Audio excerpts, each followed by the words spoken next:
Paano nga ba sumagot ng mga word problem? Una, intindihin mo muna yung tanong. Bago mo masagot ang isang katanungan, dapat naiintindihan mo ito. Pangalawa, alamin mo kung ano yung mga given. So, para mas maganda, isula mo ito. Then, pangatlo, alamin mo kung ano yung hinahanap. Siyempre, hindi mo masusolve ang isang bagay kung hindi mo alam kung ano yung hinahanap. Kung ano yung kailangan.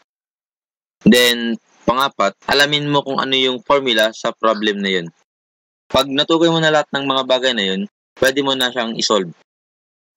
Find the sum of the first 100 natural numbers. Okay, so ano nga ba yung mga natural numbers? Ito yung mga 1, 2, 3, up to, sabi niya first 100, kaya hanggang 100 lang yan.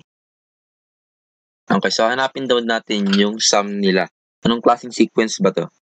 So, arithmetic sequence. Bakit? Kasi meron siyang common difference. So, 2 minus 1, 1. 3 minus 2, 1. So, ang common difference niya ay 1. Dahil arithmetic sequence to, anong formula ang gagamitin natin kung hanapin natin yung sum nila? So, ang gagamitin natin ay arithmetic series. Ano nga ulit yung formula ng arithmetic series?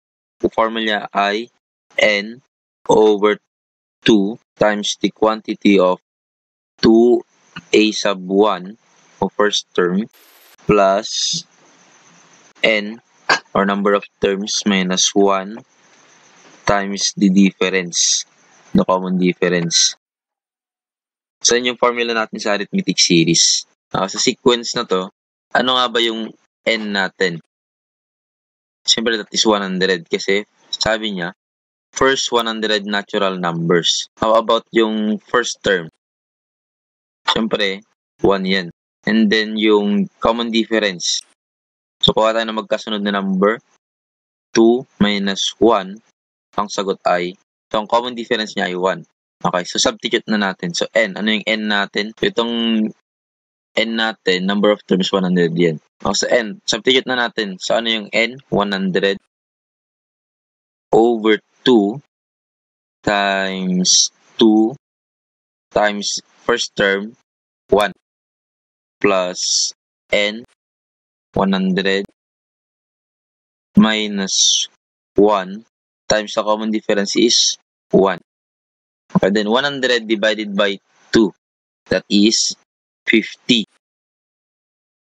Then 2 times 1, 2 plus 100 minus 1, 99. Then pag tinimes mo sa 1, syempre 99 pa rin yan. So, ganyan na yan. And then 50 times 2 plus 99 is 101. And 50 times 101 is 5,050. So, ang sum ng first 100 natural numbers ay 5,050. If a clock strikes once at 1 o'clock, twice at 2 o'clock, and so on, how many times it will strikes in a day? So, yung clock daw, nag-strike ng once sa 1 o'clock. 1 o'clock. And then twice sa 2 o'clock.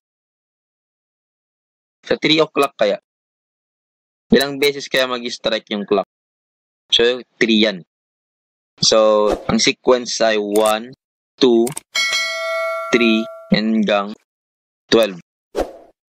Bakit 12? Kasi 12 lang yung numbers sa clock. Sa isang araw, meron tayong 24 hours.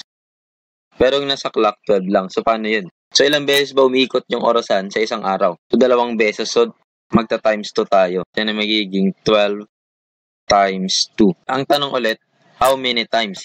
Tanong, anong klaseng sequence ba to? Arithmetic ulit. So, gamitin ulit natin yung arithmetic sequence. Ano yung formula ulit? So, n over 2 times 2a sub 1 plus quantity of n minus 1 times the difference. Ano yung number of terms natin? 12. And then yung first term, 1. Yung difference, common difference ay 1 yan.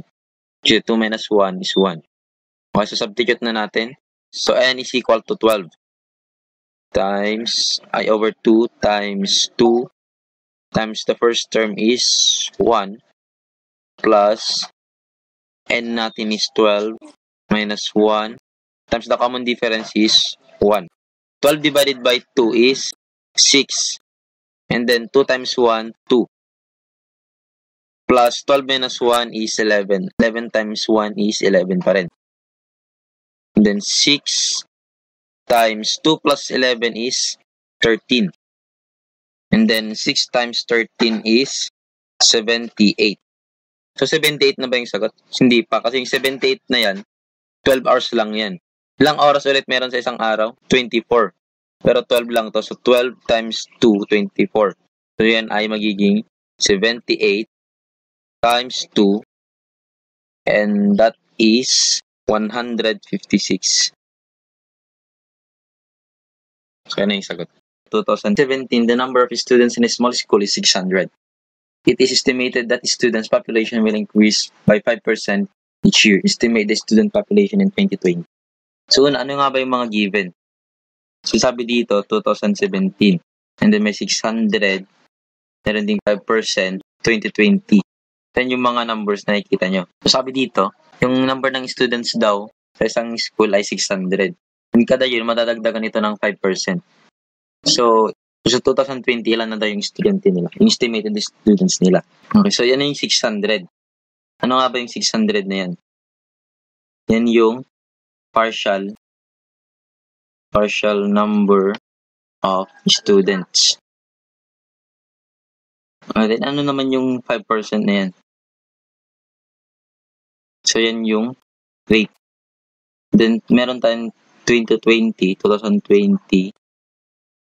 tapos 2017. Pag minusin mo yan, siya na equal sa 3. So yan yung time natin. Yan. So na-identify na natin yung mga given. Ano yung tanong? So ano na yung estimate na students nila sa 2020 after 3 years. Kapag population yung tinatanong, meron tayong formula dyan. So population is equal to yung partial, sabi na natin p, small p, times 1 plus rate raised to time. So, ano yung partial population natin? 600 times 1 plus, ano yung rate natin? 5%, o yan ay 0.05 t. So, ilang years? That is 3 years. 600 times 1 plus 0.05 and a 1.05 raised to 3. And then 600 1.05 raised to 3, yan ay 1.16. So, round na lang natin sa 2 digits. And then 600 times 1.16, yan ay 694. So, ang estimated student population in 2020 ay 694. So, ito ang video natin para sa araw na ito. At sana nag-enjoy kayo at may bago kayong natutunan. At huwag kakalimutang mag-like, mag-share, at mag-subscribe at pinutin na rin ang notification bell para updated kayo sa mga bagong video.